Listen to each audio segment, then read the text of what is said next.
The thing is, this race is not new. For more than 70 years now, several countries have staked claim to Antarctica, and they've gone to such lengths to maintain their presence there, even when they're bound by rules. It seems like an exercise in futility on the face of it, this effort and the cost to own the coldest, driest and the most uninhabited region on this planet. Our next report tells you why countries are betting on this continent of ice.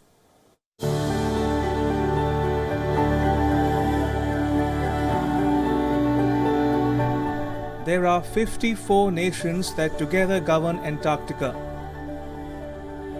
But this continent, that is twice the size of Australia, doesn't have a government. A rather strange system is in place to regulate one of the most uninhabited regions on the planet. It's called the Antarctic Treaty.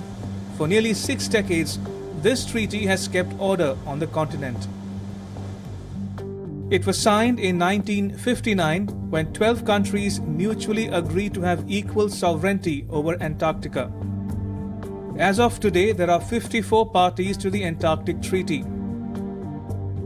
For now, Antarctica is considered as a scientific preserve.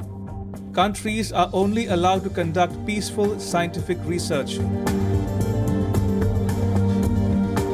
Military activity and nuclear testing are banned, and there is free sharing of any scientific discovery. Up until recently, the signatories to the Antarctic Treaty had no disagreements, but the situation today is much different. Several countries want to exert a greater influence there. They're after Antarctica's rich reserves of valuable resources. Antarctica has the largest store of fresh water. In 2015, scientists were examining the potential for harvesting icebergs for fresh water. Experts believe it could have huge reserves of oil and gas. Fishing activity too is growing. China and South Korea are ramping up their fishing of krill, a fish animal that's barely longer than the human thumb. The Antarctic Treaty came with an expiry date. Several key aspects of the agreement are up for renewal in 2048, and it looks like several signatories are gearing up to drift away from the agreement. Russia has begun an aggressive expansion in Antarctica. It's building more stations to study the region. China and America too are actively expanding their presence. Leading nations have their eye on one big prize: Antarctica's mineral, oil and gas wealth.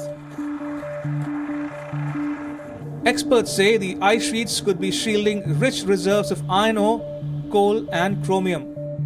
Geologists believe that this region could hold at least 36 billion barrels of oil and gas. Some researchers have even found kimberlite deposits, something that hints towards the existence of diamonds. Better technology has made Antarctica more accessible.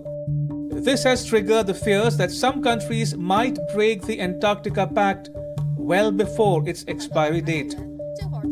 Bureau Report, Wion, World is One.